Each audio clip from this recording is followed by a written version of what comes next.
अवतार भगवान श्री चैतन्य महाप्रभु जी की लीला को श्रवण करेंगे, क्योंकि आने वाले 3 मार्च को भगवान श्री चैतन्य महाप्रभु जी का प्राकट्य है। इसीलिए आज हम सब लोग भगवान श्री चैतन्य महाप्रभु के विषय में जानेंगे।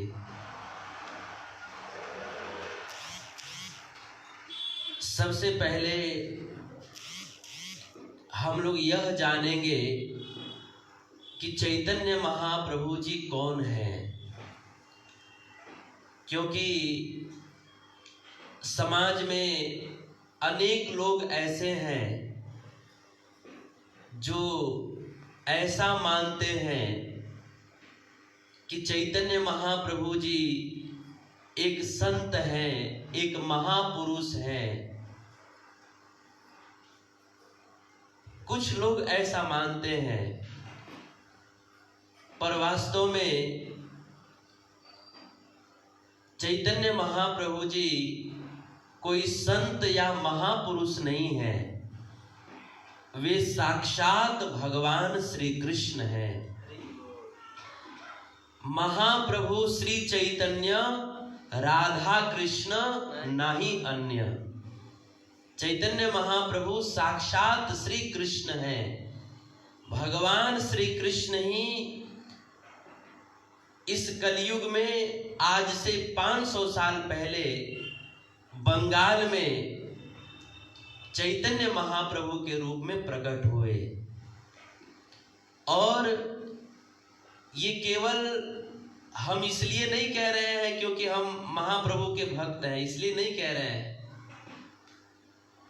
ये बात हमारे शास्त्रों में हजारों जगह पर बताया गया है। जैसे कि सभी वेद और पुराणों का सार कौन सा ग्रंथ है? श्रीमद् भागवत है। श्रीमद् भागवत में भी चैतन्य महाप्रभु जी भगवान हैं, ये बात बताया गया है। कहां पर?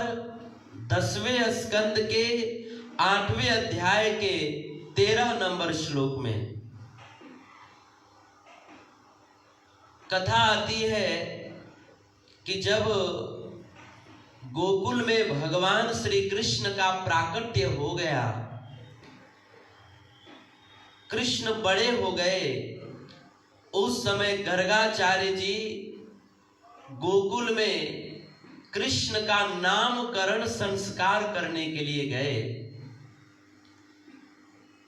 तो नामकरण संस्कार के पहले गर्गाचार्य जी नंद बाबा को बताते हैं कि हे नंद बाबा, ये जो आपका श्याम रंग का, सांवले रंग का जो बालक है, यह प्रत्येक युग में अवतार लेता है और हर युग में इसके शरीर का रंग अलग अलग होता है।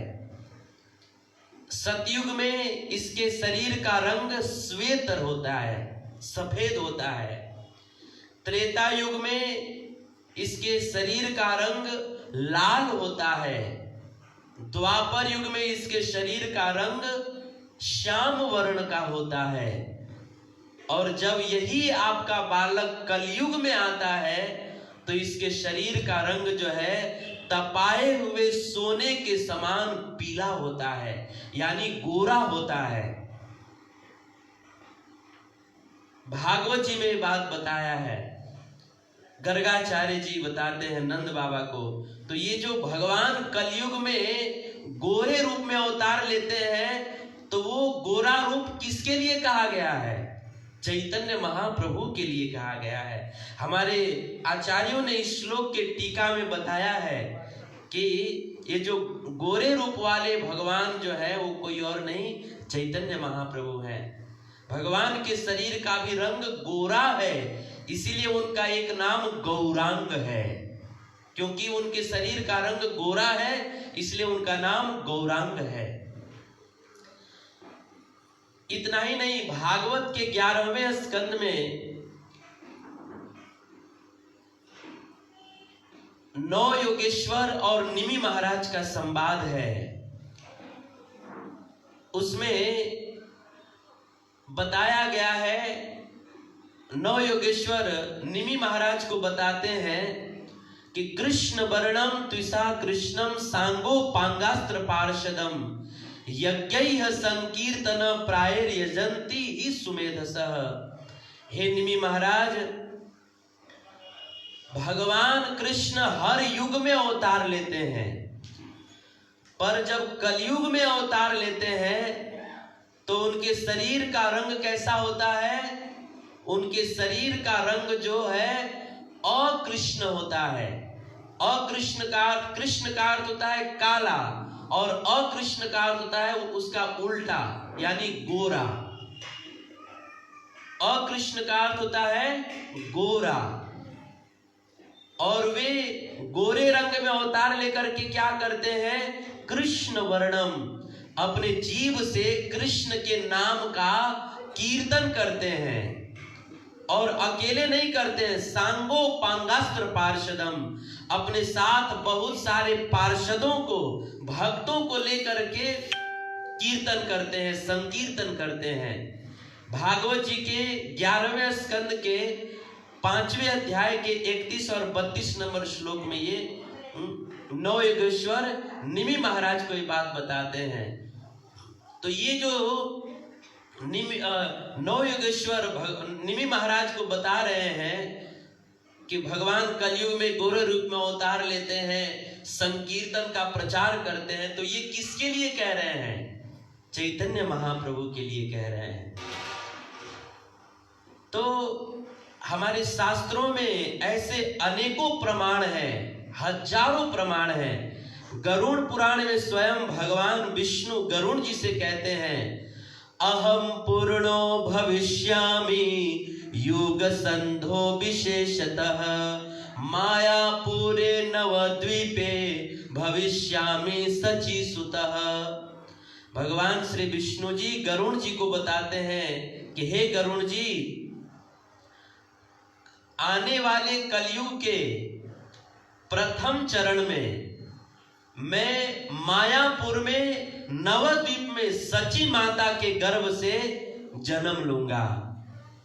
स्पष्ट भगवान विष्णु गरुड़ पुराण में बता रहे हैं, मेरे शरीर का रंग गोरा होगा और मैं हरि नाम संकीर्तन का प्रचार करूंगा। एकदम स्पष्ट अक्षरों में भगवान विष्णु बताते हैं। तो हमारे शास्त्रों में ऐसे हजारों प्रमाण हैं जहां पर ये पता चलता है कि चैतन्य महाप्रभु जी साक्षात भगवान है। तो आज मैं आप लोगों को थोड़ा बस इशारा कर रहा हूं, संक्षिप्त में बता रहा हूं। बाकी आने वाले 2 मार्च को जो है हम लोग अपने ग्राउंड में कार्यक्रम होगा, तो उस दिन मैं आप सब लोगों को विस्तार से बताऊंगा। चैतन्य महाप्रभु भगवान है, इसके हजारों प्रमाण हैं, उस दिन मैं विस्तार से बताऊंगा आप लोगों को। तो शास्त्रों में तो प्रमाण है ही, साथ ही साथ महाप्रभु जी की ऐसी अनेक लीलाएं हैं जिनको पढ़ करके पता चलता है कि वो साक्षात भगवान है। जैसे हमारे पुष्टि संप्रदाय के आचार्य हुए वल्लभाचार्य जी, तो एक बार वे जगन्नाथपुरी में विराजमान थे और अपने कई सारे शिष्यों को लेकर के जगन्नाथ जी का दर्शन करने जा रहे थे। अब पैदल चलते चलते जगन्नाथ जी के मंदिर के नजदीक पहुंचे, उसी समय उनको वहां पर चैतन्य महाप्रभु जी का दर्शन हो गया। तो महाप्रभु का दर्शन करते ही चरणों में दंडवत प्रणाम करके और जगन्नाथ जी का दर्शन किए बिना ही वो वापस अपने कुटिया में चले गए। शिष्यों को बड़ा आश्चर्य हुआ। शिष्यों ने वल्लभाचार्य जी से पूछा कि भगवान, आप जगन्नाथ जी का दर्शन करने जा रहे थे, पर मंदिर के नजदीक जा करके बिना दर्शन किए आप कैसे क्यों वापस आ गए? उस समय वल्लभाचार्य जी ने कहा कि देखो, मुझको रास्ते में ही चैतन्य महाप्रभु जी का दर्शन हो गया। तो चैतन्य महाप्रभु कोई सामान्य व्यक्ति थोड़े हैं, चैतन्य महाप्रभु साक्षात जगन्नाथ जी तो हैं। जो मंदिर में जगन्नाथ है वो अचल जगन्नाथ है, और चैतन्य महाप्रभु हैं वो सचल जगन्नाथ है, चलते फिरते हुए जगन्नाथ हैं। तो उनका दर्शन हो गया तो जगन्नाथ का दर्शन हो गया। इसीलिए मैं मंदिर नहीं गया दर्शन करने के लिए। तो ऐसे अनेक प्रमाण हैं। वल्लभाचार्य जी चैतन्य महाप्रभु जी को साक्षात भगवान ही मानते थे। जय गौर सई कृष्ण सई जगन्नाथ। चैतन्य महाप्रभु जी चलते फिरते जगन्नाथ है, साक्षात भगवान है। उनकी ऐसी अनंत लीलाएं हैं। हम लोग 2 तारीख को विस्तार से सुनेंगे।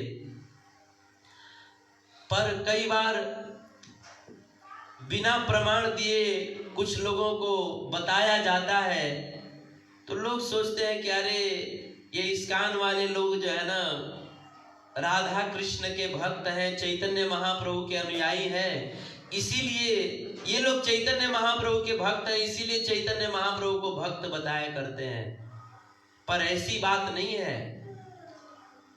हम लोग चैतन्य महाप्रभु के भक्त हैं, परंतु वेद व्यास जी तो चैतन्य महाप्रभु के भक्त नहीं है ना।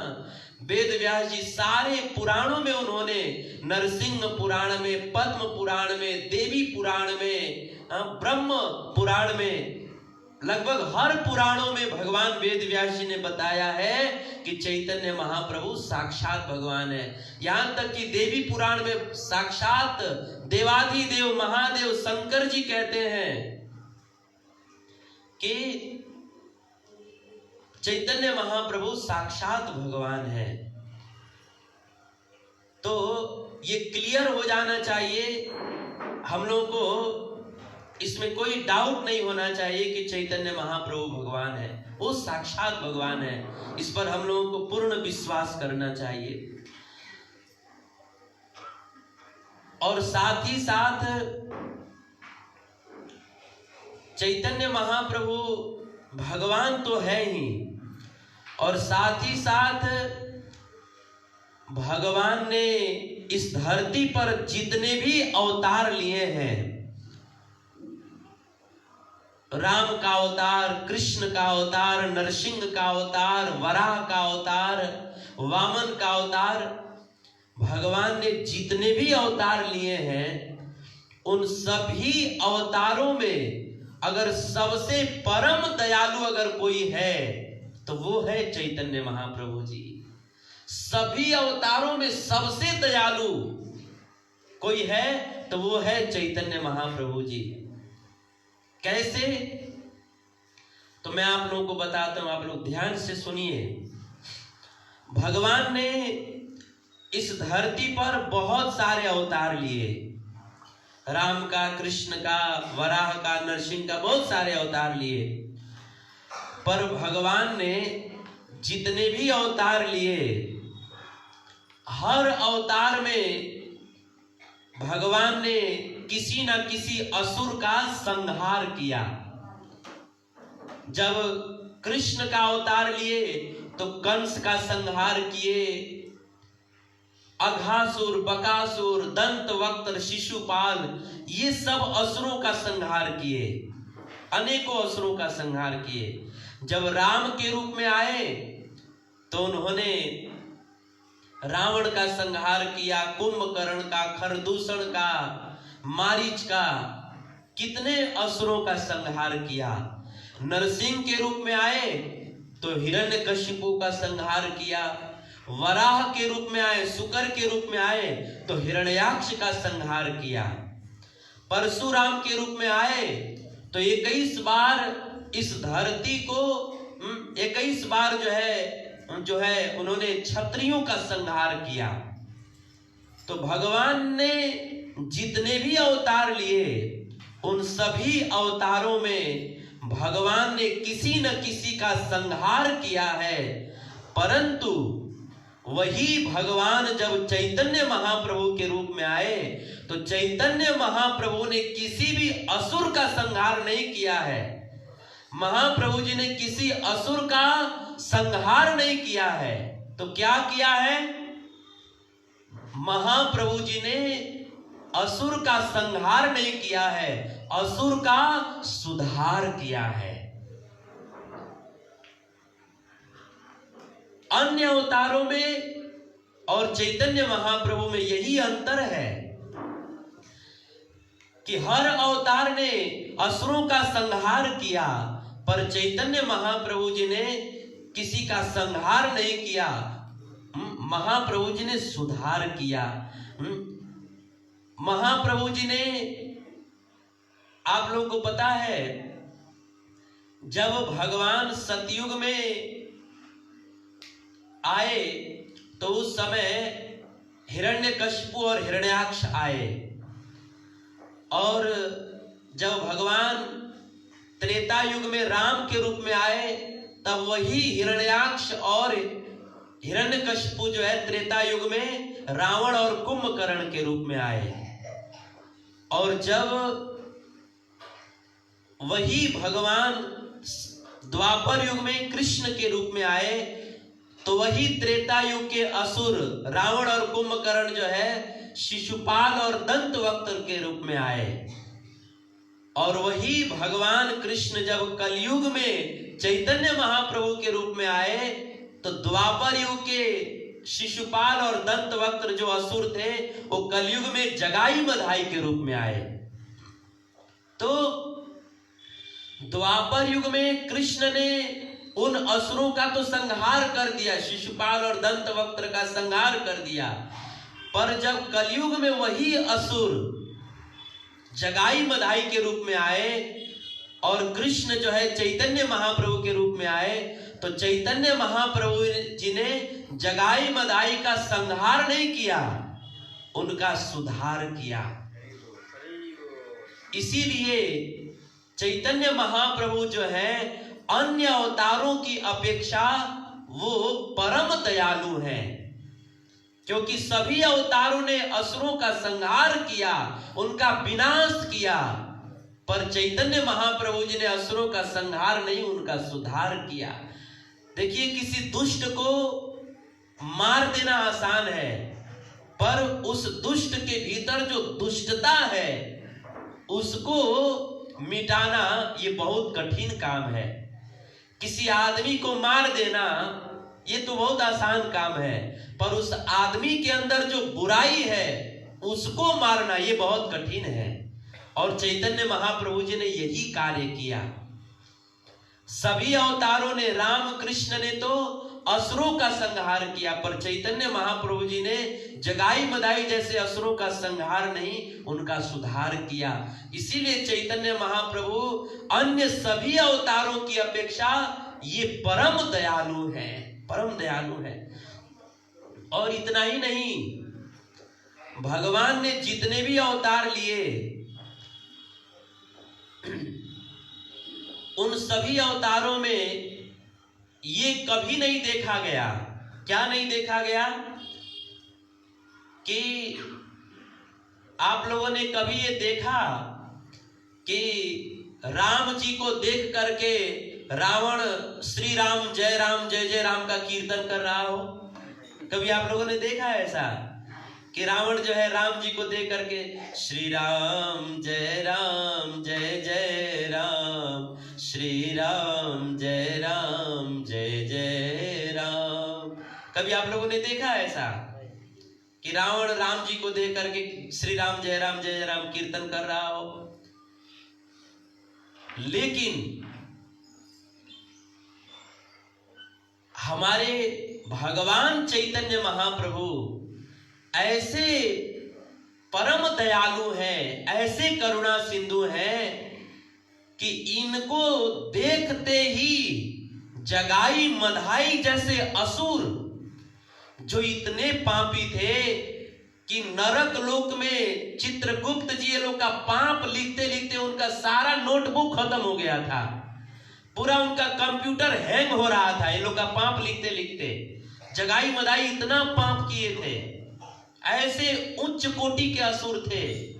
पर ऐसे जगाई मदाई जैसे असुरों ने जब चैतन्य महाप्रभु को देखा तो उनका दर्शन करते, उनके दर्शन के प्रभाव से ये जगाई मदाई भगवान के नाम का कीर्तन करने लगे।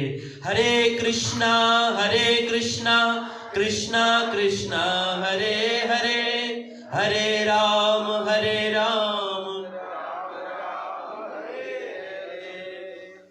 ये राक्षस जैसे थे जगाई मदाई, पर महाप्रभु का दर्शन करते ही हरे कृष्ण कीर्तन करने लगे और उनके आंखों से अश्रुपात होने लगा। भगवान चैतन्य महाप्रभु के करुणा को देख करके रुदन करने लगे और महाप्रभु के दर्शन के प्रभाव से ये अपने सारे पाप ताप को छोड़ करके और गंगा जी के किनारे रह करके रोज 2 लाख भगवान का नाम जप करने लगे। यानी कि 24 घंटा में 16 घंटा ये लोग केवल नाम ही जप करते थे। सोचिए महाप्रभु के दर्शन से कितना बदलाव आया, कितना असर हुआ ये लोगों में। और जो ये लोग का पाप का वर्णन सुनेंगे तो एक रोज हिंदू थे, ब्राह्मण थे, परंतु रोज गाय को काटकर उसका मांस खाया करते थे। रोज कितने लीटर शराब पी जाया करते थे। रोज का ये लोग का यही काम था। किसी गरीब की बहन बेटी को देख लेके दिन दहाड़े उनका इज्जत लूट लेते थे। ये लोग गंगा नहाने के लिए जाते थे और ये लोग अगर गंगा के किनारे दिख गए तो लोग बिना नहाए वापस चले जाते थे कि बाप रे बाप हम नहीं जाएंगे, नहीं तो ये लोग कहीं गंगा हम लोग को मार के कहीं गंगा जी में फेंक देंगे। ऐसे पापी थे ये लोग। परंतु महाप्रभु का दर्शन करते ही उनके दर्शन के प्रभाव से इनका चित्त पूरा परिवर्तित हो गया। हरे कृष्ण का कीर्तन करने लगे, रोज 2 लाख नाम जप करने लगे और ऐसे प्रभावित हुए कि उस गंगा के किनारे जितने भी वैष्णव आते सबको देखते ही दंडवत प्रणाम करते। रोज गंगा जी में स्नान करके गंगा जी की सेवा करते, गंगा जी की सफाई करते, तुलसी जी की परिक्रमा करने लगे। इतने शुद्ध बन गए। ये ऐसे इतने उच्च कोटि के पापी थे कि अगर कोई व्यक्ति गंगा जी में नहा करके और अपने घर वापस जाता था और रास्ते में ये लोग दिख जाएं तो इनको देख करके लोग मानते थे कि आई बाप हमने के अशुद्ध हो गए, नहीं जा, फिर से नहाने जाते थे। इतने उच्च कोटि के पापी थे ये लोग। पर महाप्रभु के दर्शन के प्रभाव से इतने पवित्र हो गए कि जो लोग गंगा नहाने जाते थे वो लोगों को इन जगाई मदाई का दर्शन हो जाता था तो बिना नहाए, बिना गंगा नहाए वापस लौट जाते थे। क्यों? क्योंकि सोचते थे कि अरे इतने पवित्र जगाई मदाई का दर्शन हो गया, इनके दर्शन मात्र से ही हमारा गंगा स्नान हो गया। सोचिए कहां तो इनके दर्शन करके लोग गंगा में स्नान करते थे कि हम कितने पापी हो गए इनके दर्शन करके। पर महाप्रभु के दर्शन से कितने पवित्र हो गए कि इनके दर्शन मात्र कर लेने से लोग सोचते थे कि अब गंगा स्नान हो गया। हाँ? मतलब समझिए कि ये लोग जहर के प्याला थे, पर महाप्रभु जी ये लोगों को अमृत का समुद्र बना दिया। राक्षस प्रवृत्ति के थे परंतु भगवान चैतन्य महाप्रभु ने इनको देवता तुल्य बना दिया। तो भगवान राम को देख करके कभी रावण ने श्री राम जय जय राम का कीर्तन नहीं किया होगा, पर चैतन्य महाप्रभु को देख करके जगाई मदाई कृष्ण नाम का कीर्तन करने लगे। कृष्ण को देख करके कंस, शिशुपाल, दंतवक्त्र कभी हरे कृष्ण का कीर्तन नहीं किए होंगे। उल्टा शिशुपाल जब कृष्ण को देखता था तो गरियाना शुरू कर देता था। शिशुपाल जो है कृष्ण को जब देखता था तो वो श्री कृष्ण गोविंद हरे मुरारी कीर्तन नहीं करता था, कृष्ण को गरियाना शुरू कर देता था। तो राम का दर्शन करके रावण कभी कीर्तन नहीं किया होगा, रावण के आंख में राम के लिए कभी एक आंसू नहीं बहे होंगे। कृष्ण का दर्शन करके कंस जो है कभी कृष्ण नाम का कीर्तन नहीं किया होगा, कंस के आंखों में कृष्ण के लिए कभी आंसू नहीं आए होंगे। परंतु धन्य है श्री चैतन्य महाप्रभु जी, क्योंकि इनका दर्शन करने मात्र से जगाई मदाई जैसे राक्षस तुल्य पापी असुर व्यक्ति जो है वो दर्शन करने मात्र से अपने सारे बुराई को छोड़कर, पाप को छोड़ करके कृष्ण नाम का कीर्तन करने लगे, कृष्ण के प्रेम में आंखों से आंसू बहाने लगे महाप्रभु का दर्शन करके। इसीलिए भगवान ने जितने भी अवतार लिए उन सभी अवतारों की अपनी महिमा है। मैं किसी की महिमा नहीं घटा रहा हूं, पर एक बात जब कहने को हो तो जब सभी अवतारों में और चैतन्य महाप्रभु में अगर तुलना किया जाए तो अन्य अवतारों की अपेक्षा चैतन्य महाप्रभु जो है सबसे परम दयालु हैं, परम दयालु हैं। क्योंकि भगवान ने हर अवतार में असुरों को मारकर मुक्ति तो दे दिया। भगवान राम ने रावण को मार करके मुक्ति तो दे दिया, पर राम जी ने रावण को सबरी के जैसा प्रेम नहीं दिया। सब लोग ध्यान से सुनिएगा, ये चैतन्य महाप्रभु की जो बातें हैं ये बहुत ध्यान से सुनने पर समझ में आएगी। हर अवतार में भगवान ने असुरों को मार करके, राक्षसों को मार करके मुक्ति तो दे दिया, परंतु गोपियों के जैसा प्रेम नहीं दिया। जैसे भगवान कृष्ण ने कंस को मार करके मुक्ति तो दे दिया, परंतु कंस को गोपियों जैसा प्रेम नहीं दिया। राम जी ने रावण को मार करके उसको मुक्ति तो दे दिया, परंतु उसको सबरी जैसा प्रेम नहीं दिया।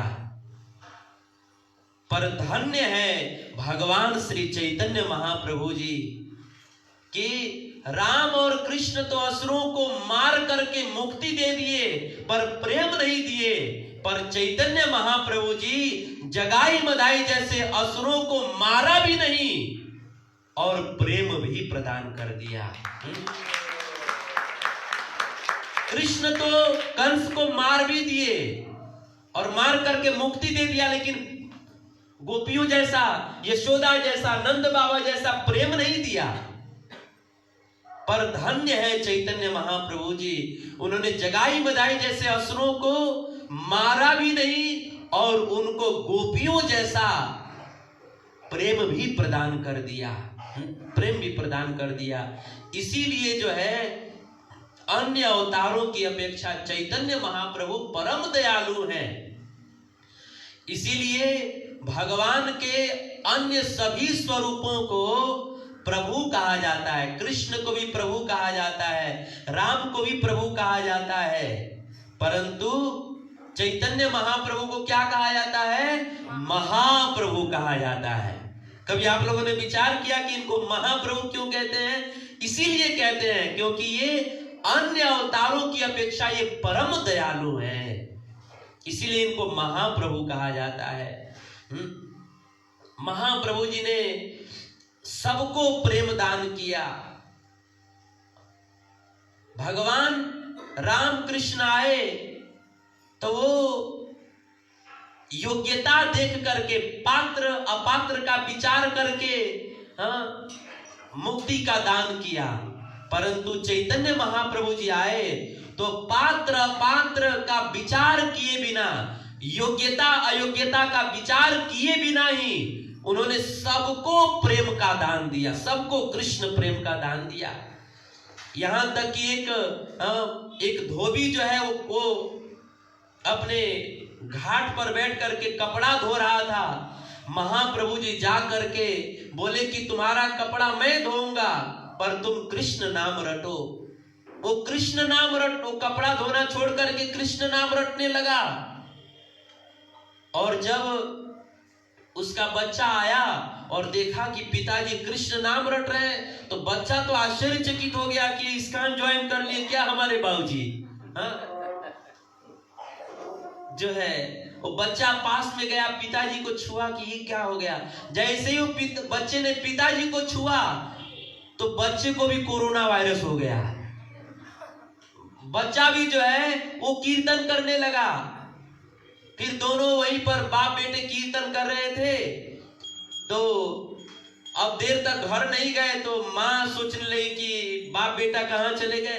तो माँ आई, देखे कि दोनों जो है नाच नाच के कीर्तन कर रहे हैं, महाप्रभु कपड़ा धो रहे हैं। तो जब पत्नी ने जा करके दोनों को छुआ कि क्या हो गया आप लोगों को, जैसे ही छुआ पत्नी को भी कोरोना वायरस हो गया।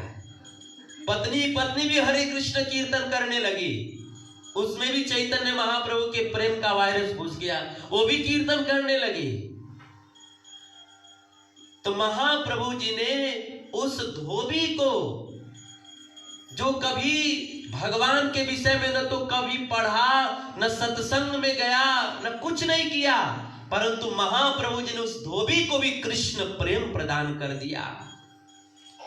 यहां तक कि चैतन्य महाप्रभु जी जब सन्यास लेकर के, और जब सन्यास लेना था महाप्रभु जी को, तो सन्यास लेने से पहले बाल मुंडन करवाना था।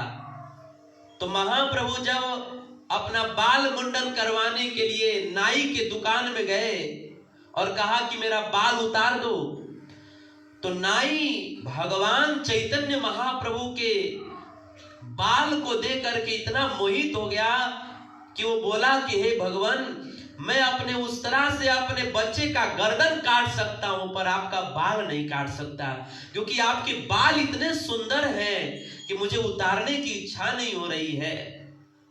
महाप्रभु समझ गए कि ये मेरे बालों पर मोहित हो रहा है। उस समय महाप्रभु ने उसके शरीर को स्पर्श किया और कहा कि अरे मेरे बालों का मोह छोड़ो और हरे कृष्णा बोलो, हरे कृष्णा कृष्णा कृष्णा, जोर से हरे राम राम राम हरे। इतना सुनते ही मानो चैतन्य महाप्रभु जी गुरु बन करके उसके कान में महामंत्र का दान कर दिए। और वो इतना सुनते ही वो नाई अपने दुकान में ही उस तरह कहां छूटा और हाथ कहां जा रहा है कुछ पता नहीं, वो बस कृष्ण नाम कीर्तन करने लगा। उसके कीर्तन करते करते कंठ अवरुद्ध होने लगे, आंखों से अश्रुपात होने लगा। महाप्रभु ने उस नाई को भी कृष्ण प्रेम का दान कर दिया। अरे एक बार तो चैतन्य महाप्रभु जी कीर्तन करते करते जा रहे थे, रास्ते में एक वेश्यालय दिखा। महाप्रभु को बड़ी करुणा उमड़ी कि ये लोग अपना जीवन व्यर्थ गंवा रहे हैं। महाप्रभु कीर्तन मंडली से निकल करके उस वेश्यालय में घुस गए। भक्त लोग सोचने लगे अरे आज ही क्या हो गया महाप्रभु को। भक्त लोग सोच ही रहे थे, तब तक उस वेश्यालय के अंदर से आवाज आता है क्या, हरे कृष्णा कृष्णा कृष्णा हरे हरे, हरे राम राम राम हरे हरे। सारी वेश्याएं जो है वो कीर्तन करने लगी। सारी कुलटा नारियां अपने दुष्कर्म को छोड़ करके वो भगवान की परम भक्ता बन गई और भगवान नाम जप करने लगी। महाप्रभु ने उन स्त्रियों को भी हरि नाम प्रदान किया, प्रेम प्रदान किया। तो कहने का मतलब ये है कि भगवान राम और कृष्ण, राम जी रावण को मुक्ति तो दे दिए पर गोपी जैसा, सबरी जैसा प्रेम नहीं दिए। कृष्ण जो है कंस को मार करके मुक्ति तो दे दिए पर उसको गोपी जैसा प्रेम नहीं दिए। पर चैतन्य महाप्रभु धन्य इसलिए हैं क्योंकि उन्होंने असुर जैसे लोगों को भी जो है बिना योग्यता का विचार किए ही उनको राधा गोविंद का जो प्रेम है वह प्रेम का धन उनको प्रदान कर दिया। इसीलिए अन्य अवतारों की अपेक्षा चैतन्य महाप्रभु जो है वो परम दयालु है, परम दयालु है। देखिए भगवान ने धरती पर बहुत सारे अवतार लिए, पर किसी भी अवतार में यह नहीं देखा गया कि कोई राक्षस जो है भगवान को मार रहा हो, गाली दे रहा हो और भगवान ने उन्हें प्रेम का दान कर दिया हो। ऐसा आप लोगों ने आज तक कभी सुना है कि भगवान के किसी भी अवतार में, चाहे राम का अवतार लिए हो, चाहे कृष्ण का, चाहे वराह नरसिंह, कोई भी अवतार के विषय में आप लोगों ने ऐसा सुना है कि कोई राक्षस जो है राम कृष्ण नरसिंह वामन को गाली दे रहा हो और भगवान जो है उसको अपना प्रेम दान कर दिए हो? ऐसा आप लोगों ने सुना है? कभी नहीं सुना है। पर चैतन्य महाप्रभु जी की जीवनी पढ़ते हैं तो ये सुनने को मिलता है, ये पढ़ने को मिलता है कि जगाई मधाई जो राक्षस तुल्य थे उन लोगों ने चैतन्य महाप्रभु नित्यानंद प्रभु के ऊपर हाथ उठा दिया, मारने का प्रयास किया, परंतु चैतन्य महाप्रभु कितने परम दयालु हैं कि अपने को मारने वाले जगाई मधाई को भी कृष्ण प्रेम का दान कर दिया, उनको भी कृष्ण का परम भक्त बना दिया। इसीलिए अन्य अवतारों की अपेक्षा चैतन्य महाप्रभु परम दयालु है, परम दयालु है। आप लोगों ने भगवान के अवतार की भगवान के बहुत सारे अवतारों की कथाएं सुनी होंगी, पर क्या आप लोगों ने भगवान के किसी भी अवतार में ये देखा है कि भगवान जो है वो अधम से अधम, पतित से पतित लोगों के द्वार द्वार पर जा करके और भगवान रिक्वेस्ट कर रहे हो कि भाई तेरे पांव पड़ूं, एक बार हरि बोल? आपने कभी ऐसा पढ़ा है, कभी ऐसा सुना है कि श्री राम जी किसी अधम से अधम व्यक्ति के दरवाजे पर जा करके उसके पांव में गिर करके कह रहे हो कि अरे एक बार हरि बोल दो, एक बार हरे कृष्ण बोल दो? किसी भी अवतार में भगवान ने ये कार्य नहीं किया। राम हो चाहे कृष्ण हो, नरसिंह वामन, कोई भी हो, भगवान किसी के भी दरवाजे पर जा करके पांव में पड़ करके ये नहीं बोले कि एक बार हरि बोलो, एक बार हरे कृष्ण बोलो, परंतु भगवान चैतन्य महाप्रभु ने ये किया। चैतन्य महाप्रभु जी अधम से अधम, पतित से पतित, नीच से नीच लोगों के द्वार द्वार पर जा करके कहते हैं भाई तेरे पांव पड़ूं, एक बार हरि बोल। मैं तेरे पांव पड़ता हूं, तुम एक बार हरि बोलो, तुम एक बार हरे कृष्ण बोलो, तुम सीताराम बोलो। महाप्रभु जी पांव में गिर गिर करके प्रार्थना करते हैं, अधम पतित जीवेर द्वारे द्वारे गिया, हरि नाम महामंत्र दीछे न पिलाइया। राम कृष्ण ने ये कार्य नहीं किया, पर चैतन्य महाप्रभु जी ने अधम से अधम लोगों के द्वार द्वार पर जाकर के हरि बोल, हरे कृष्ण बोल, ऐसा उन्होंने भिक्षा मांगा। इसीलिए जो है अन्य अवतारों की अपेक्षा चैतन्य महाप्रभु जो है परम दयालु है, परम कृपालु है। महाप्रभु जी का जीवनी पढ़ेंगे तो महाप्रभु द्वार द्वार पर जाते हैं और जा करके कहते हैं कि मुझे भिक्षा दो। तो लोग धान चावल आटा की भिक्षा देते हैं, पैसा देते हैं। महाप्रभु कहते हैं ये हमें भिक्षा नहीं चाहिए। क्या चाहिए? अगर भिक्षा देना हो तो एक बार हाथ उठा करके हरि बोल दो, हरि बोल, हरि बोल, हरि बोल। हरि नाम की भिक्षा मांगते हैं चैतन्य महाप्रभु जी। सबसे कहते हैं कि भगवान का नाम बोलो। मुकुंद माधव गोविंद बोल, कुंद माधव गोविंद बोल, मुकुंद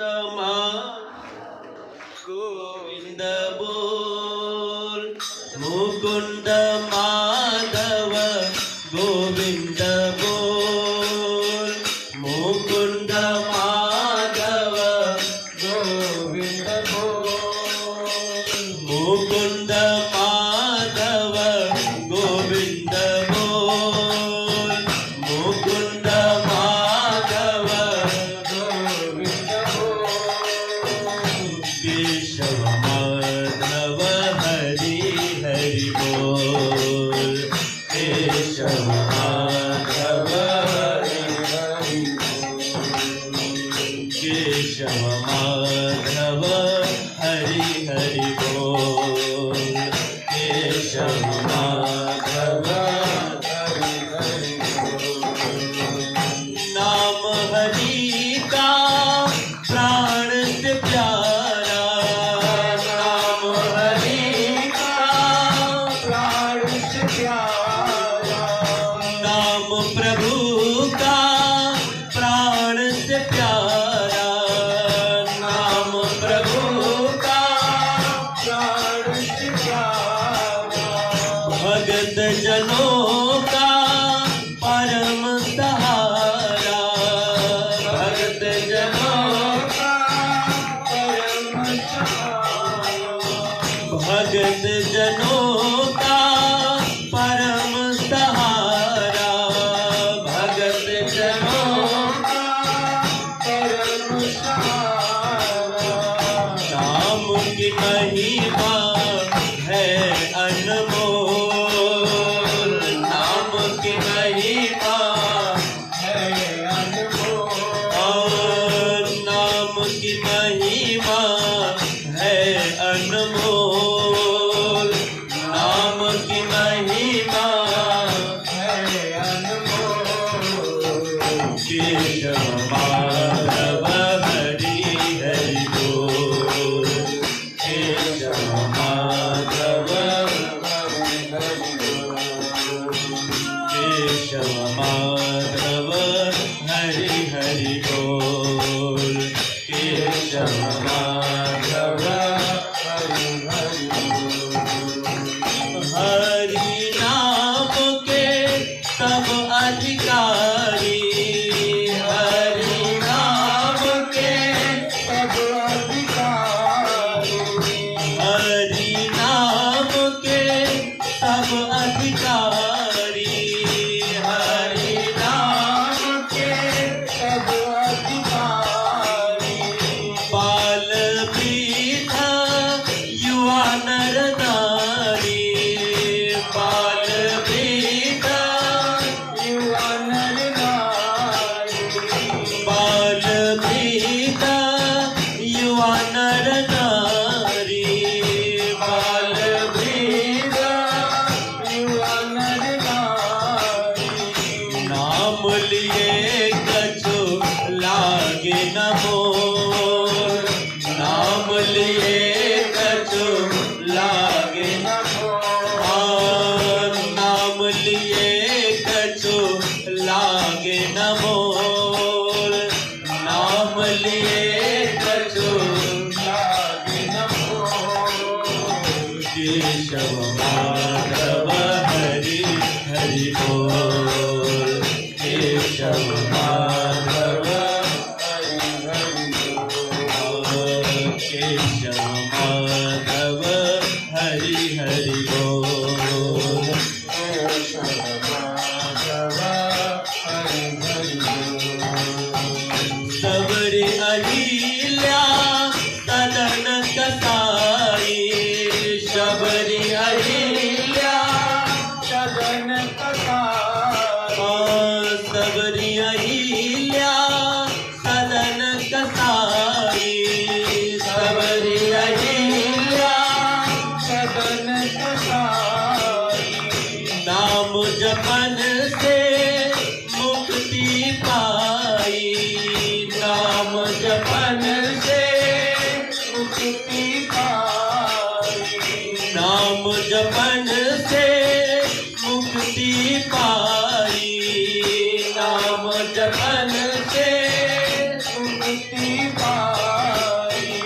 नाम की महिमा है बेतोल, नाम की गाइए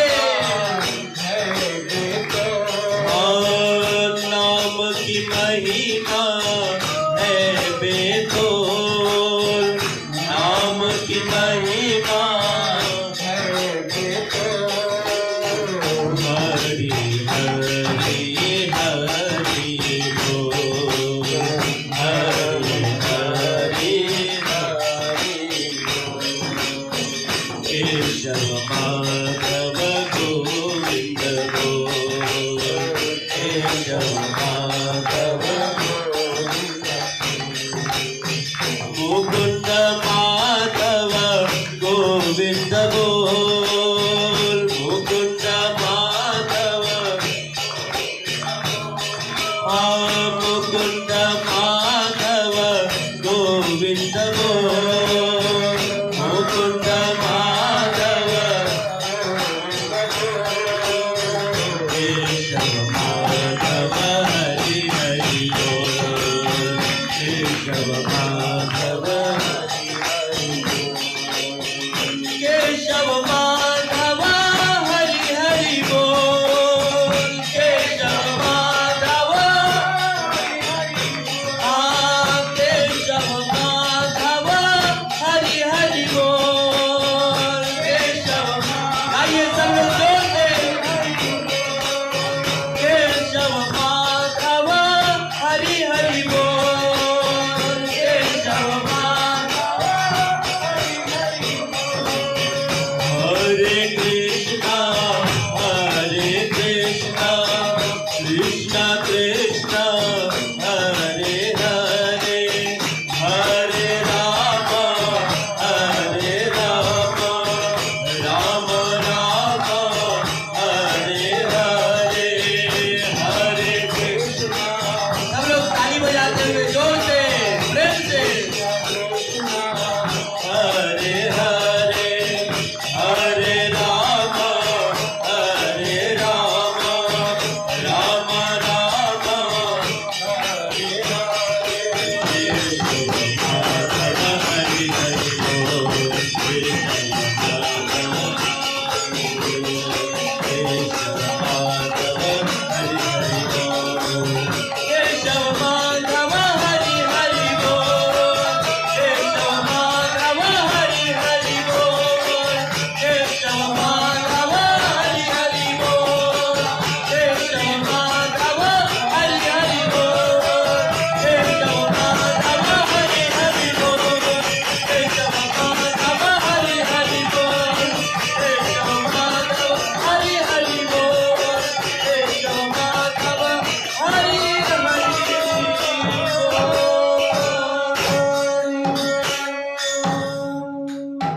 मुकुंद माधव गोविंद बोल, मुकुंद माधव गोविंद बोल, केशव माधव हरि हरि बोल, केशव माधव।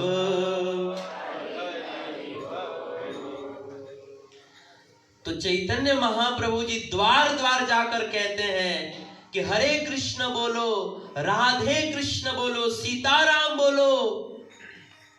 महाप्रभु जी सबसे भिक्षा मांगते हैं। बताइए भगवान ने किसी भी अवतार में ये कार्य किया? ये कार्य नहीं किया किसी भी अवतार में। राम जी ने, कृष्ण जी ने ये कार्य नहीं किया, पर चैतन्य महाप्रभु जी ने ये कार्य किया। इसीलिए अन्य अवतारों की अपेक्षा जो है चैतन्य महाप्रभु जी सभी अवतारों में जितने भगवान जितने भी अवतार लेते हैं उन सभी अवतारों में अगर सबसे परम दयालु परम कृपालु अगर कोई है तो वो है चैतन्य महाप्रभु जी। और ऐसे चैतन्य महाप्रभु जी का 3 तारीख को जो है प्राकट्य दिवस है। उस दिन चंद्र ग्रहण भी लग रहा है और इसीलिए जो है ये चंद्र ग्रहण का जो संयोग है, ये कई सौ वर्षों के बाद ये संयोग बन रहा है। जब चैतन्य महाप्रभु जी जब प्रकट हुए थे उस दिन भी जो है चंद्र ग्रहण लगा हुआ था, और उस दिन के बाद शायद दूसरी या तीसरी बार ये संयोग बन रहा है। बहुत सुंदर संयोग बन रहा है। महाप्रभु के जन्मदिन के दिन ही चंद्र ग्रहण लग रहा है। तो चंद्र ग्रहण के दिन हम लोगों को बहुत ज्यादा खूब भजन करना चाहिए। ग्रहण जो है बहुत अशुभ नहीं माना जाता है। ग्रहण के समय की इतनी महिमा होती है कि सामान्य कुएं में भी अगर कोई स्नान करे तो उसे गंगा जी में स्नान करने का फल मिलता है। एक बार भगवान का नाम बोले तो 1000 बार भगवान नाम जप का फल मिलता है। तो ग्रहण कोई बुरा चीज नहीं है। ग्रहण में खूब अधिक से अधिक भजन साधन करना चाहिए। ग्रहण के समय में भजन करने का और दान करने का विशेष महत्व है।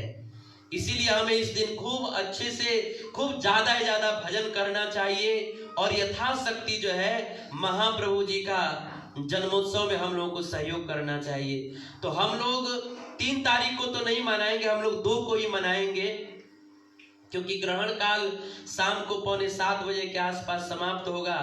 तो उसके बाद जो है हजारों लोगों के लिए महाप्रसाद बनाना मुश्किल है।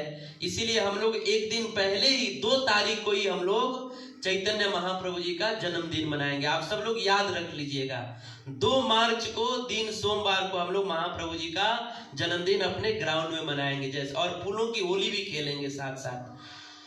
तो आप लोग सभी अभी से अपने स्वजन संबंधियों को सबको सूचित कर दीजिए कि ये कार्यक्रम बहुत अच्छे से होगा, तो आप सब लोग आइए, ठीक है ना, सबको सूचित कर दीजिए। तो महाप्रभु जी जो है परम दयालु हैं, सभी अवतारों में सबसे दयालु है चैतन्य महाप्रभु जी। तो मेरा कहने का मतलब ये नहीं है कि आप रामकृष्ण का भजन मत करो, आप रामकृष्ण का भजन छोड़ के चैतन्य महाप्रभु का भजन करो। मेरा ये सब कुछ कहने का मतलब ये नहीं है। मेरा कहने का मतलब ये है कि भगवान के अन्य अवतारों की अपेक्षा चैतन्य महाप्रभु परम दयालु हैं। तो हमें उनके प्रति भगवत भाव रखना चाहिए, उनके प्रति हमें श्रद्धा और समर्पण रखना चाहिए, और भजन हमें राम और कृष्ण का करना चाहिए। तो अब प्रश्न होता है कि चैतन्य महाप्रभु साक्षात श्री कृष्ण ही है और वो परम दयालु हैं, तो ऐसे श्री कृष्ण जो है वो इस कलयुग में चैतन्य महाप्रभु के रूप में क्यों आए? चैतन्य महाप्रभु किसके अवतार हैं?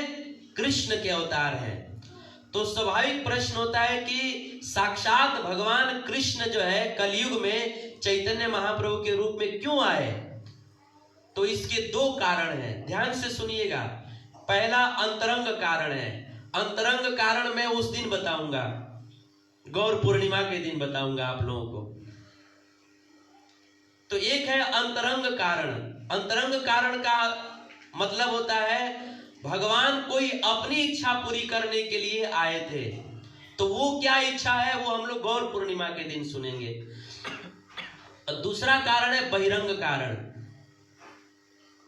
बहिरंग कारण क्या है? बहिरंग कारण है कि चैतन्य महाप्रभु जी यानी कि भगवान कृष्ण इस कलयुग में चैतन्य महाप्रभु के रूप में आए। किस लिए आए? हरि नाम का प्रचार करने के लिए, हरि नाम का प्रचार करने के लिए। देखिए सारे पुराणों, सारे वेद पुराणों का सार क्या है? सारे वेद पुराणों का सार है श्रीमद् भागवत। और श्रीमद् भागवत का सार क्या है? भागवत का अंतिम श्लोक क्या है? नाम संकीर्तनम यस्य सर्व पाप प्रणाशनम। सारे वेद और पुराणों का सार है श्रीमद् भागवत, और भागवत का सार है हरि नाम संकीर्तन। और कृष्ण जी जो है कलयुग में चैतन्य महाप्रभु के रूप में क्यों अवतार लिए? इसी नाम संकीर्तन का प्रचार करने के लिए। इसी नाम संकीर्तन का सब जीवों को हरि नाम का दान करने के लिए आए। सोचिए नाम की कितनी महिमा है। आखिर नाम की कुछ महिमा होगी तभी तो कृष्ण जो है कलयुग में चैतन्य महाप्रभु के रूप में आए। किस लिए? ये हरि का नाम दान करने के लिए। आखिर हरि नाम की महिमा है तो ही तो सबको हरि नाम का दान करने के लिए आए ना। महाप्रभु जी ने सबको हरि का नाम दिया, सबको हरि का नाम। जैसे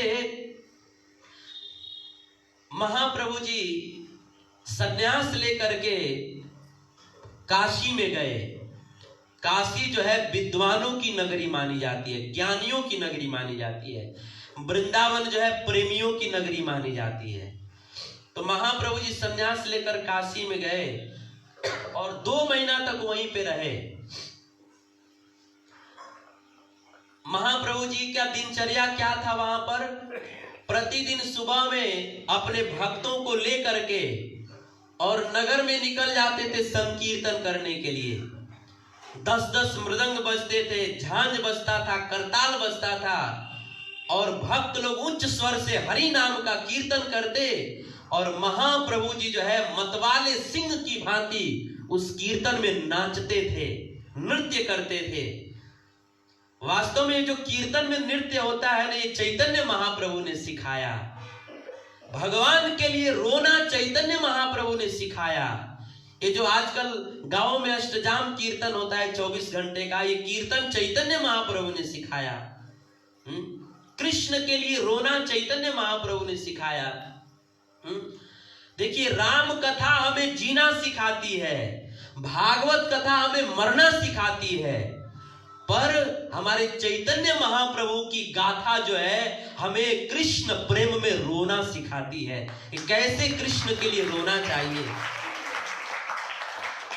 हम लोग कृष्ण के भक्त हैं या नहीं है ये कैसे पता चलेगा? अगर कृष्ण का नाम लेते हुए आंखों से आंसू ना आ जाए, अगर कृष्ण की करुण कथा को सुन करके हमारा हृदय द्रवित न हो जाए, हमारे आंखों से अश्रु न बहे, तो समझ लीजिए कि हम अभी वैष्णव नहीं बने हैं, हम अभी भक्त नहीं बने हैं। हमारा हृदय अभी फौलाद का है, पत्थर का है। तो महाप्रभु जी ने कृष्ण प्रेम में रोना सिखाया कि कैसे कृष्ण के लिए रोना चाहिए। लोग दुनिया संसार के लिए तो सब रोते हैं, पर भगवान के लिए जो रोता है वही वैष्णव है, वही भक्त है।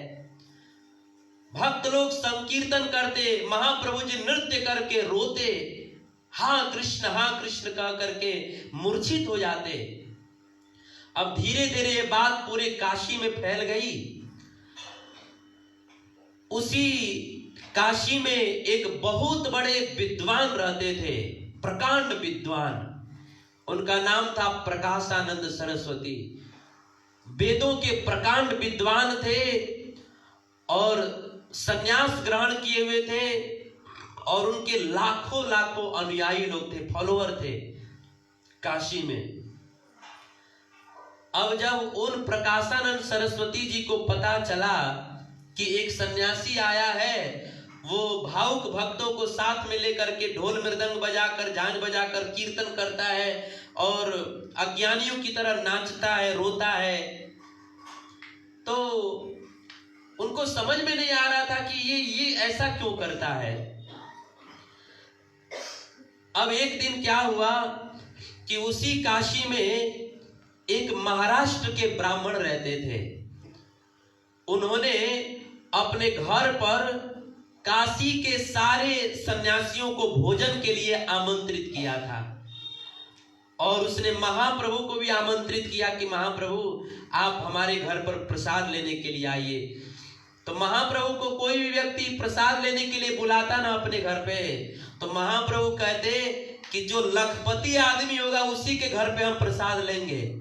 तो भक्त लोग पूछते कि महाप्रभु आप सन्यासी को पैसे से क्या प्रयोजन, आप लखपति के घर पे जाएंगे, लखपति का मतलब क्या है? तो चैतन्य महाप्रभु कहते कि जो व्यक्ति रोज कृष्ण का 1,00,000 नाम लेता है, मेरी नजरों में वही लखपति है और मैं उसी के घर पे प्रसाद लूंगा। जिसके जेब में लाख रुपए है वो लखपति नहीं है, जिसके जीभ पर कृष्ण का 1,00,000 नाम उच्चारण होता है वही लखपति है, उसी के घर पे मैं प्रसाद लूंगा। तो वो महाराष्ट्र के ब्राह्मण रोज 1,00,000 नाम जप करते थे। तो उनके निमंत्रण को महाप्रभु ने स्वीकार किया और महाप्रभु उनके घर प्रसाद लेने के लिए गए। तो जब महाप्रभु जी उनके घर पे प्रसाद लेने के लिए पहुंचे तो उस समय सारे सन्यासी लोग पहले ही पहुंच गए थे और महाप्रभु बाद में पहुंचे तो देखे कि सब लोग बैठे हुए हैं। तो महाप्रभु जहां पर सब सन्यासियों का चप्पल रखा हुआ था वहां पर महाप्रभु जी सबको प्रणाम करके हाथ पांव धो करके जहां चप्पल रखा था वहीं बैठ गए। सोचिए महाप्रभु कितने विनम्र हैं, वहीं बैठ गए। अब महाप्रभु को तो लीला करनी थी क्योंकि साक्षात कृष्ण है। महाप्रभु जानते थे कि ये जो प्रकाशानंद सरस्वती है ये लाखों करोड़ों सन्यासियों के गुरु हैं। अगर मैं इन एक को बदल दूंगा तो इनके साथ में जितने लाखों करोड़ों लोग हैं वो लोग भी बदल जाएंगे, वो लोग भी कृष्ण भक्त बन जाएंगे। फिर पूरा काशी जो है वो कृष्ण भक्ति से भर जाएगा, वैष्णवों से पूरा काशी जो है वैष्णव हो जाएगा। तो महाप्रभु इसीलिए गए थे। तो महाप्रभु ने सोचा कि अब मुझे अपनी लीला शुरू करनी चाहिए। सो महाप्रभु ने क्या किया, वहीं चप्पल के पास बैठे बैठे ही महाप्रभु जी ने अपना स्वरूप का प्रकाश किया। उनके शरीर से करोड़ों करोड़ों सूर्य के समान प्रकाश निकलने लगा। और जब सन्यासियों ने उस सभा में बैठे हुए सन्यासी लोग जब महाप्रभु को देखे तो सब के सब जो है अपने आप ही अपने स्थान पर उठकर खड़े हो गए। महाप्रभु को देख करके सब आकृष्ट हो गए। महाप्रभु का सौंदर्य भी बड़ा अद्भुत था और ऊपर से करोड़ों सूर्य के समान शरीर से प्रकाश निकल रहा था। सब के सब प्रभावित हो गए, खड़े हो गए। और जो प्रकाशानंद सरस्वती थे वो महाप्रभु जी के पास गए और जा करके बोले कि महाराज आप यहाँ पर बैठे हैं, ये शोभा नहीं देता है, आइए श्रीमान आप जो है यहाँ बैठिए, अंदर बैठिए। उनको अंदर बैठाया और बैठा करके आपस में संवाद होने लगा। प्रकाशानंद सरस्वती ने महाप्रभु जी से कहा कि हमने सुना है कि आप संन्यास ले लिए हैं, सही बात है? महाप्रभु ने कहा बिल्कुल सही बात है। तो आप संन्यास ले लिए हैं, लेकिन सन्यासी का कर्तव्य क्या है कि वो वेदों का अध्ययन करे, भगवान का ध्यान करे, ये करना चाहिए। पर आप तो जो है भावुक लोगों को साथ में लेकर के कीर्तन करते हो, नाचते हो, रोते हो, ये आपको शोभा नहीं देता। ऐसा क्यों करते हो आप? सन्यासी हैया करे नर्तन गायन, भावुक सब संगे लैया करे संकीर्तन, ये आपको शोभा नहीं देता है, आप ऐसा क्यों करते हो? उस समय चैतन्य महाप्रभु जी ने कहा कि मैं क्या बताऊं, प्रभु कहे सुन श्रीपाद इहार कारण, गुरु मोरे मूर्ख देखी करिला शासन। हे प्रकाशानंद सरस्वती जी, मैं अपने गुरु जी के पास गया था और गुरु जी से कहा कि मेरे कल्याण का कोई उपाय बताइए। तो गुरु जी ने मुझसे कहा कि देखो तुम तो एक नंबर के मूर्ख हो, तुमको वेद पढ़ने का अधिकार नहीं है, पढ़ लोगे तो समझ भी नहीं पाओगे। मेरे गुरु ने मुझे ऐसा कहा और ऐसा कह करके मेरे गुरु ने मुझको महामंत्र प्रदान किया, हरे कृष्णा कृष्णा कृष्णा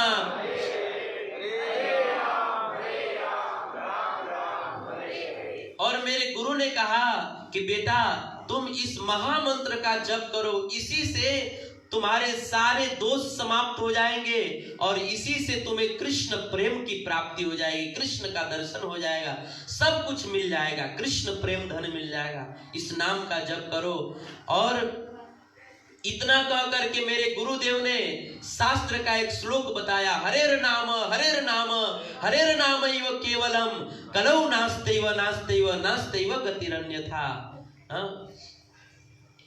हे चैतन्य, इस कलयुग में जीव के कल्याण का एक ही साधन है, केवल हरि का नाम, केवल हरि का नाम, केवल हरि का नाम, केवल इसी से जीव का कल्याण हो सकता है। इसीलिए चैतन्य, हे गौरांग, तुम इस नाम का जप करो।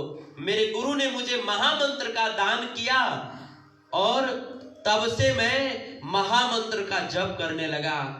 और हे प्रकाशानंद सरस्वती जी, मैं क्या बताऊं, जब से मैं गुरु के द्वारा दिए गए मंत्र का जप करने लगा तो जप करते करते अपने आप मेरा हृदय द्रवित होने लगा, मेरे आंखों से अश्रुपात होने लगे, कृष्ण का दर्शन होने लगा अपने आप। मैं खुद समझ नहीं पा रहा था कि ऐसा क्यों हो रहा है। तो मैं दौड़े दौड़े फिर से अपने गुरु जी के पास गया, सारी बात बताई कि जप करने से ऐसा ऐसा हो रहा है। मैंने गुरुजी से पूछा, किबा मंत्र दिला गोसाई किबा तार बल, जपीते जपीते मंत्र करीला पागल। हे गुरुदेव, आपने मुझे कौन सा मंत्र दे दिया कि इसको जपते जपते मैं पागल जैसा बनते जा रहा हूं, आंखों से आंसू बह रहे हैं, मेरा हृदय द्रवित हो जा रहा है। मैं कभी इस नाम का जप करते करते मैं हंसने लगता हूं, कभी नाचने लगता हूं, कभी रोने लगता हूं। ऐसा क्यों हो रहा है, हे गुरुदेव बताइए। उस समय गुरुजी ने कहा कि हे चैतन्य, वास्तव में तुम नाम जप करके पागल नहीं हुए हो। नाम जप का असली जो फल है कृष्ण प्रेम, वो कृष्ण प्रेम तुम्हारे शरीर में प्रकट हो गया है। और यही कृष्ण प्रेम जो है धर्म अर्थ काम मोक्ष, ये चारों पुरुषार्थ से भी अगला पांचवा पुरुषार्थ है ये कृष्ण प्रेम। ये कृष्ण प्रेम तुमको प्राप्त हो गया है। वास्तव में नाम जपने का जो असली फल है वो तुम्हें प्राप्त हो गया है, तुम्हारा जीवन सफल हो गया है चैतन्य। इस तरह से मेरे गुरुदेव ने कहा और मेरे गुरुदेव ने आज्ञा दिया कि तुम इस नाम का ही जप करते रहो और नाचो गाओ भक्त संगे कर संकीर्तन, कृष्ण नाम उपदेशी तार सर्वजन। इसी नाम का जप करते रहो, कीर्तन करते रहो और सबको यही नाम प्रदान करो, मेरे गुरुदेव ने आदेश दिया है। इसीलिए हे प्रकाशानंद सरस्वती जी, मैं इस काशी में भगवान के नाम का संकीर्तन करता हूं। इस तरह से महाप्रभु जी ने वो सन्यासी को, प्रकाशानंद सरस्वती जी को बताए जा रहे थे और वो एक एक शब्द इतना ध्यान से सुन रहे थे कि सुनते सुनते सुनते सुनते सुनते प्रकाशानंद सरस्वती जी के आंखों से भी अश्रुपात होने लगा। और देखते देखते महाप्रभु के दर्शन से और उनके दिव्य वाणी को सुन करके प्रकाशानंद सरस्वती जी जो है वो वेद का पाठ करना भूल गए और वो भी हरि नाम के परम जापक बन गए। हरे कृष्णा कृष्णा हरे हरे।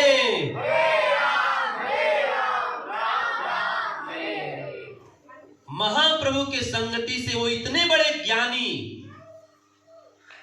भगवान के नाम जापक बन गए और इतने बड़े जापक बने कि उन्होंने जो है ब्रह्म का ध्यान करना छोड़ करके कृष्ण के भक्त बन गए और उनके जितने भी अनुयायी सन्यासी थे फॉलोअर, वो भी सब कृष्ण के भक्त बन गए, सब कृष्ण का नाम जप करने लगे। और वही प्रकाशानंद सरस्वती जो है कृष्ण प्रेम में ऐसे रंगे कि उन्होंने काशी छोड़ दिया, ज्ञान की नगरी छोड़ करके प्रेम की नगरी वृंदावन में चले गए और वहां पर जा करके उन्होंने जो है वृंदावन की महिमा को लिखा, वृंदावन महिमा को लिखा। उस ग्रंथ का नाम ही है वृंदावन शतक, वृंदावन महात्म्य शतक। आप लोग प्रेमानंद महाराज जी का प्रवचन सुने होंगे ना, वो जो किताब पढ़ के बताते हो, किताब किसका है? इसी महात्मा जी का वो किताब है। प्रकाशानंद सरस्वती जी वो वृंदावन में गए और जा करके फिर वहां पर उनका नाम बदल गया, उनका नाम हो गया प्रबोधानंद सरस्वती। और उन्होंने ही जो वृंदावन महिमामृत नामक ग्रंथ लिखा, उसी ग्रंथ में से हमारे प्रेमानंद महाराज जी सबको वृंदावन की महिमा बताते हैं। उसी ग्रंथ में से कि प्रबोधानंद महाराज जी ने ही वो ग्रंथ लिखा। और उस सन्यासी को बदला किसने? चैतन्य महाप्रभु जी ने बदला। और फिर वो प्रकाशानंद सरस्वती जी पूरा आजीवन वृंदावन में ही रहे। और आज भी जो है वृंदावन में परिक्रमा मार्ग में जो कालिया दह आता है, जहां पर भगवान ने कालिया नाग का मर्दन किया था, वहीं पर आज भी उनकी समाधि है प्रबोधानंद सरस्वती जी की। तो कहने का मतलब ये है कि चैतन्य महाप्रभु जी ने उनको, इतने बड़े जो ज्ञानी है, जो काशी में जिनका वर्चस्व था, लाखों करोड़ों लोग आंख बंद करके जिनके शरणागत हो जाते थे, शास्त्रार्थ में डर के मारे भाग जाते थे, ऐसे प्रकाशानंद सरस्वती जी को, प्रकांड ज्ञानी को भी चैतन्य महाप्रभु जी ने कृष्ण भक्त बनाया और उनको भी हरि नाम प्रदान किया। क्योंकि हरि नाम ही कलयुग में जीव का कल्याण कर सकता है। इसीलिए हम सब लोगों को भी अपना कल्याण करना है तो हरि नाम का जप करना चाहिए। हरि नाम से आदमी को सब कुछ प्राप्त हो जाता है, उसकी जो इच्छा हो सब प्राप्त हो जाता है। जैसे एक छोटे से बीज में विशाल वृक्ष छिपा होता है, वैसे छोटे से हरि नाम में, छोटे से मंत्र में सब कुछ छिपा हुआ है। जिसको जो चाहिए सब मिल जाता है। इसलिए नाम जप करें, हरे कृष्णा कृष्णा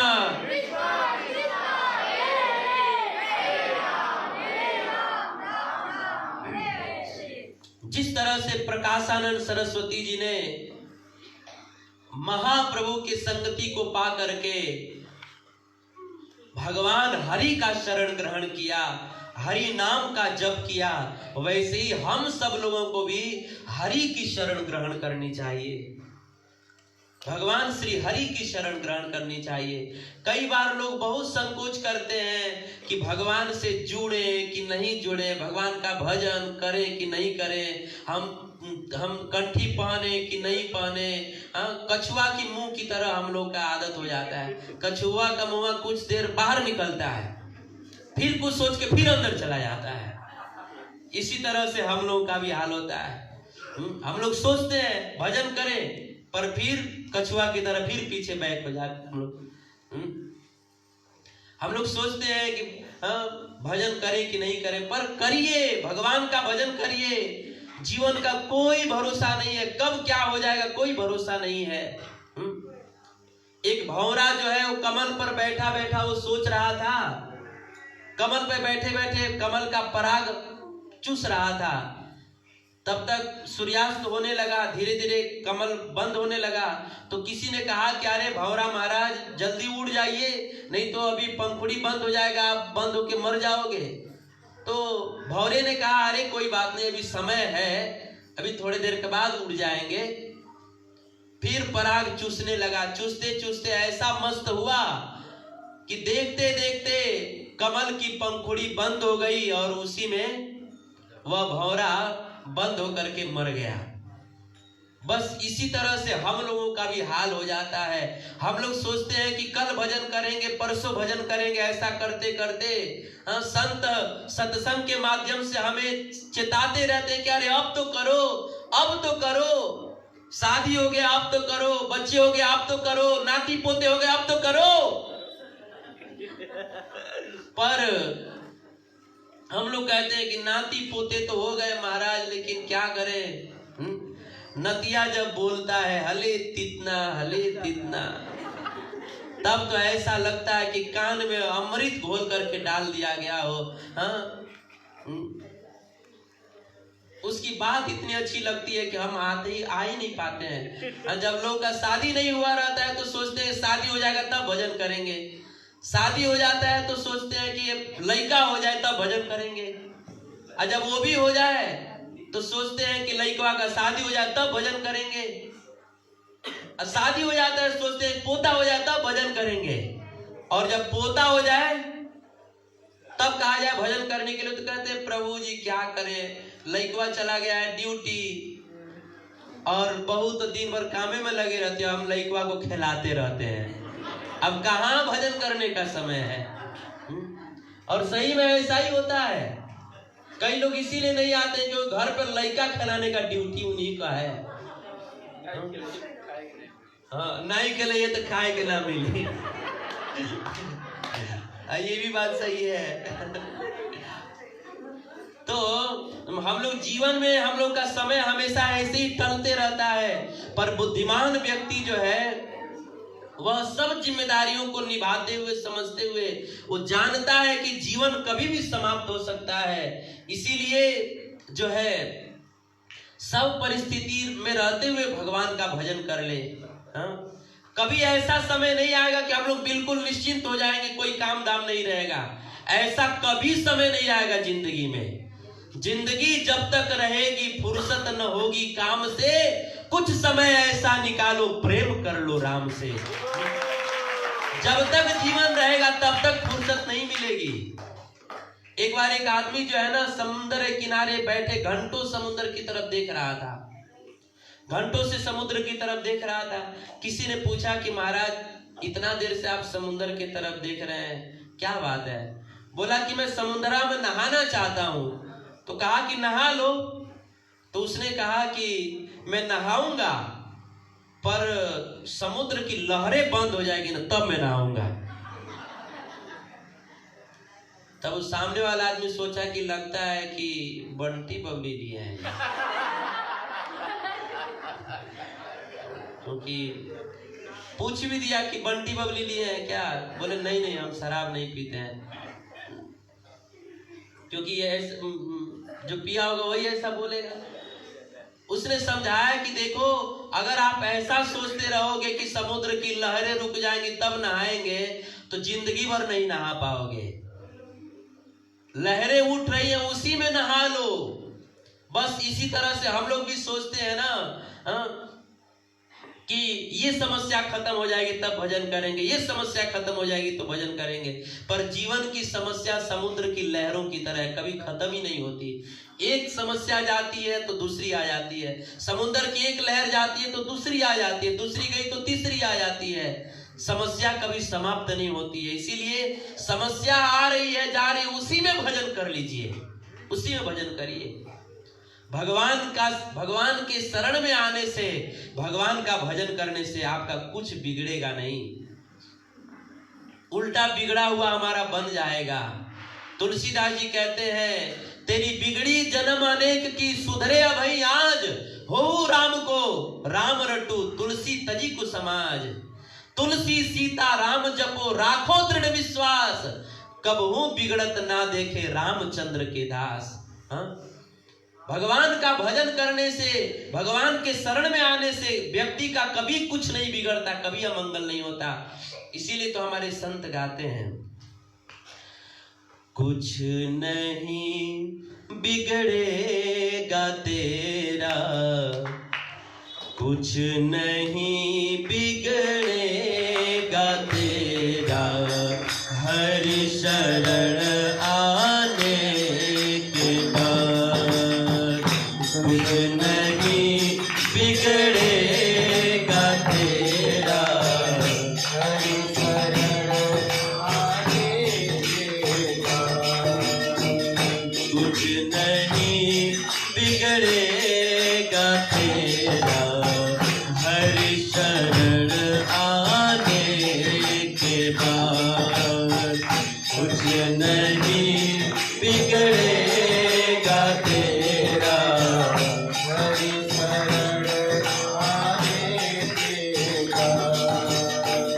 हर खुशी मिल जाएगी, हर खुशी मिल जाएगी, चरणों में झुक जाने के बाद।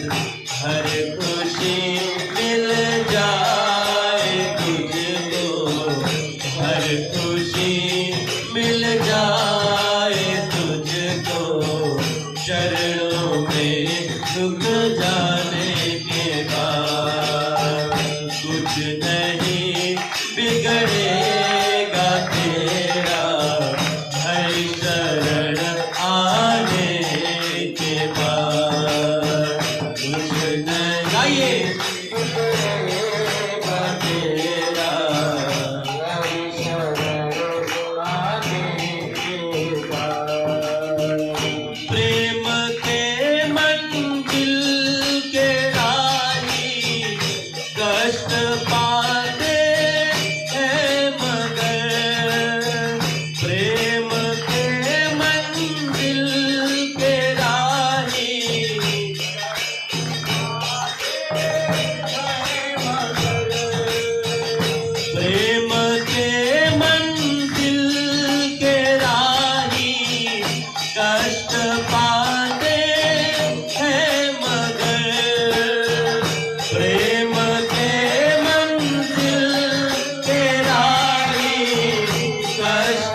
भ्रमर मत हो मीरा, देख कर काली घटा को ऐ भ्रमर मत हो उदास, देख कर काली घटा को ऐ भ्रमर मत हो उदास, बंद कलियां भी खिलेगी, बंद कलियां भी खिलेगी, रात ढल जाने के बाद, बंद कलियां भी खिलेगी, रात ढल जाने के बाद, कुछ नहीं बिगड़ेगा तेरा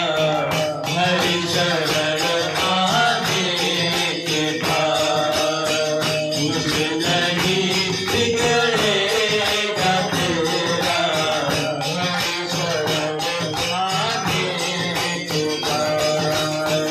पूछो इन फूलों से जाकर छाई है कैसे बहार, पूछो इन फूलों से जाकर छाई है कैसे बहार, पूछो इन फूलों से जाकर छाई है कैसे बहार, पूछो इन फूलों से जाकर छाई है कैसी बहार, कब तलक कांटों पे सोया, कब तलक कांटों पे सोया, डाल पर आने के बाद, कब तलक कांटों पे सोया, डाल पर आने के बाद, कुछ नहीं बिगड़ेगा तेरा हरि शरण आने के बाद, कुछ नहीं बिगड़ेगा तेरा हरि शरण आने के बाद। हरे कृष्णा कृष्णा कृष्णा हरे हरे, हरे राम राम राम हरे हरे, हरे कृष्णा हरे, गाइए गाइए सब लोग प्रेम से ताली बजाते हुए, हरे राम हरे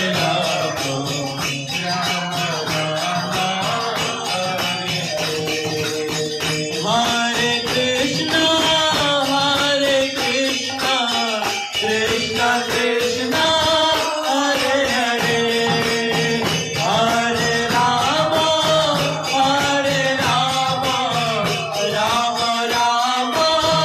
हरे हरे, हरे कृष्णा कृष्णा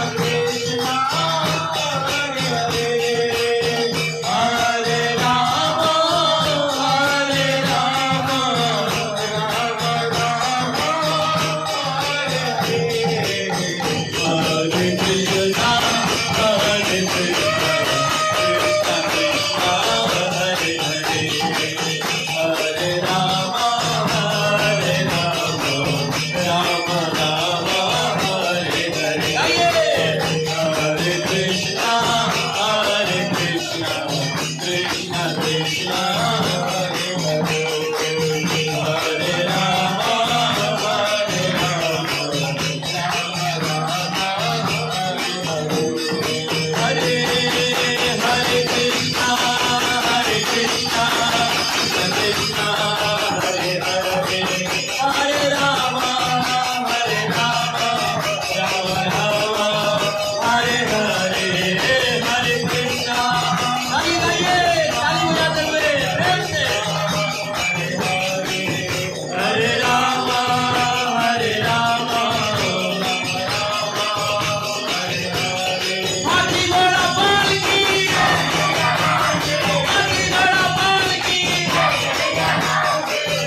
हरि बोल, हरि बोल, हरि बोल, हरि बोल, हरि बोल।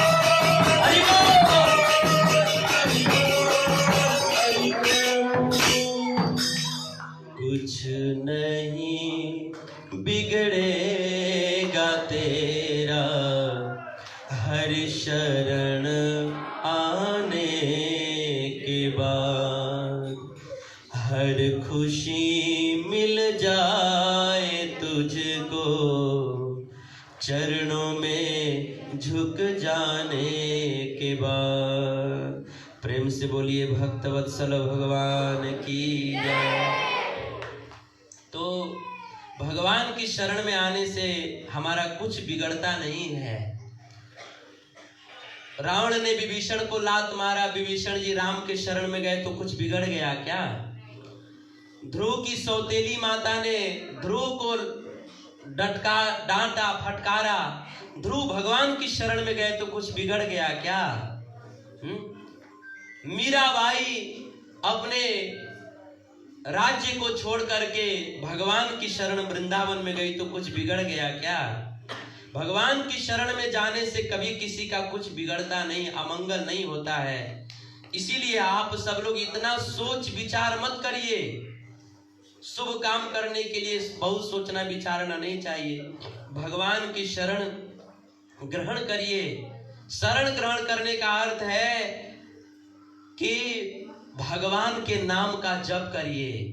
भगवान श्री कृष्ण को या भगवान श्री राम को अपना परम आराध्य मानना, उनको अपना माता पिता सखा स्वामी और उनको ही अपना सर्वस्व मान करके उनके अपने आप को उनका दास मानना, भगवान को अपना स्वामी मानना, अपने आप को उनका दास मानना और उनके नाम का जप करना, उनकी कथा सुनना, रोज उनका नाम जप करना, रोज 16 माला नाम जप करना, ये है भगवान के शरण में आने का अर्थ है। तो इसीलिए आप सब लोग इस पर विशेष ध्यान दीजिए। जीवन का कोई भरोसा नहीं है, कोई भरोसा नहीं है। कब किसको क्या हो जाएगा कोई भरोसा नहीं है, कोई भरोसा नहीं है। क्षण भंगुर जीवन की कलिका, कल प्रातः को जाने खिली न खिली। मलयागिरि की शुचि शीतल मंद सुगंध समीर चली न चली। कलिकाल कुठार लिए फिरता तन नम्र से चोट झिली न झिली। रटले हरि नाम अरि रसना, फिर अंत समय तू हिली न हिली। भगवान का नाम जप कर लीजिए, भगवान का भक्त होकर के अपना जीवन यापन करिए। तो इस तरह से भगवान चैतन्य महाप्रभु जी ने सबको हरि नाम प्रदान किया। चैतन्य चरितामृत इतना मोटा ग्रंथ है, भागवत से भी मोटा ग्रंथ है। मतलब उस चैतन्य चरितामृत का एक एक जो पन्ना है, एक एक पन्ना पर 50-50 बार कृष्ण का नाम आया है। पूरा वो भगवान चैतन्य महाप्रभु का जीवन ही कृष्णमय है। जिसको भी देखा उसे कृष्ण की भक्ति, कृष्ण का भजन, कृष्ण का नाम, कृष्ण की सेवा। चैतन्य महाप्रभु जी केवल सबको कृष्ण का भक्ति प्रदान किए, सबको कृष्ण का भक्ति। चैतन्य महाप्रभु जब दक्षिण भारत की यात्रा पे गए तो पूरा दक्षिण भारत के लोगों को वैष्णव बना दिया। महाप्रभु जी का ऐसा प्रभाव था, इतना विशाल शरीर था। आप लोग भगवान बुद्ध का शरीर देखते हैं ना, कुशीनगर में लेटा हुआ, वैसा उतना लंबा चौड़ा गोरे रंग का भगवान का ऐसा स्वरूप था कि लोग देखते ही अपने आप हरि बोल करने लगते। और ऊपर से महाप्रभु अगर इशारा कर दे तब तो सामने वाला आदमी अपने आप बेहोश हो जाता था, ऐसा उनका प्रभाव था। महाप्रभु एक बार दक्षिण भारत की यात्रा पे गए, शिवरात्रि का दिन था, शंकर जी के मंदिर में बहुत भीड़ लगा था। उस शंकर जी के मंदिर में प्रवेश कर गए तो जितने भी शैव थे, जितने शंकर जी के भक्त थे, वो सब कृष्ण भक्त बन गए। दुर्गा जी के मंदिर में गए, जितने शक्ति के उपासक थे सब कृष्ण भक्त बन गए। महाप्रभु का ऐसा प्रभाव था, जिसको भी देखते, पशु पक्षी बाघ। जब महाप्रभु झारखंड के रास्ते से वृंदावन जा रहे थे तो झारखंड के जंगल में बाघ, हिंसक बड़े बड़े खूंखार हिंसक बाघ, शेर, भालू, पशु पक्षी, हिरण, सांप सब वहां पर थे। महाप्रभु ने उन सबको कहा कि अरे हरे कृष्ण बोलो, हरि बोलो, हरि बोलो बोलो। महाप्रभु का आदेश पाते ही वो बाघ और हिरण जो एक दूसरे के जन्मजात दुश्मन हैं, वो सब गले मिलकर आंखों से आंसू बहाते हुए नाच नाच करके कीर्तन करने लगे। देखिए सुंदर फोटो भी है यहाँ पर। महाप्रभु ने उन बाघ और हिरणों को एक साथ नचा दिया। सारे जंगल के जितने भी पशु पक्षी थे सब एक जगह इकट्ठा होकर के और भगवान के नाम का कीर्तन करने, सबको कृष्ण प्रेम, सबको कृष्ण नाम का दान किया। क्यों? क्योंकि इस नाम से जीव का कल्याण हो सकता है। इसलिए आप सब लोग नाम को पकड़ लीजिए, रोज नाम जप करिए, 16 माला जप करना चाहिए। नाम अगर जिस दिन नाम नहीं हुआ उस दिन तो हमें उपवास रहना चाहिए कि जिस दिन हम प्रभु का नाम जप नहीं किए उस दिन हम भोजन भी नहीं करेंगे। हमने बहुत बड़ा अपराध कर दिया, प्रभु का नाम नहीं जपा। हाँ, प्रभु का नाम आप सब लोग रोज 16 माला जप करें और भगवान की शरण ग्रहण करें। तो इस तरह से कहने सुनने के लिए बड़ी सारी बातें हैं। महाप्रभु की बहुत सारी लीलाएं हैं। जो शेष लीला है वो लीला हम लोग गौर पूर्णिमा के दिन हम लोग सुनेंगे।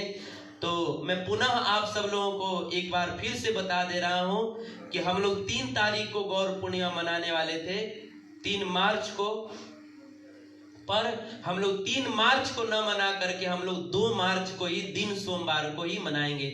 यानी कि जो आने वाला सोमवार है उसी सोमवार को हम लोग, अगले सोमवार को, ये जो सोमवार है उसके अगले सोमवार को हम लोग अपने इसी ग्राउंड में बहुत अच्छे से हम लोग महाप्रभु जी का जन्मदिन मनाएंगे। शाम को 6 से 7 बजे तक कीर्तन होगा, 7 से 8:30 बजे तक प्रवचन होगा, 8:30 से 9 बजे तक ड्रामा होगा, नृत्य नाटिका होगा और 9 से 9:30 बजे तक भगवान का अभिषेक होगा और फूलों की होली होगी। और फिर उसके बाद जो है सबके लिए दिव्य भोजन महाप्रसाद की व्यवस्था रहेगी।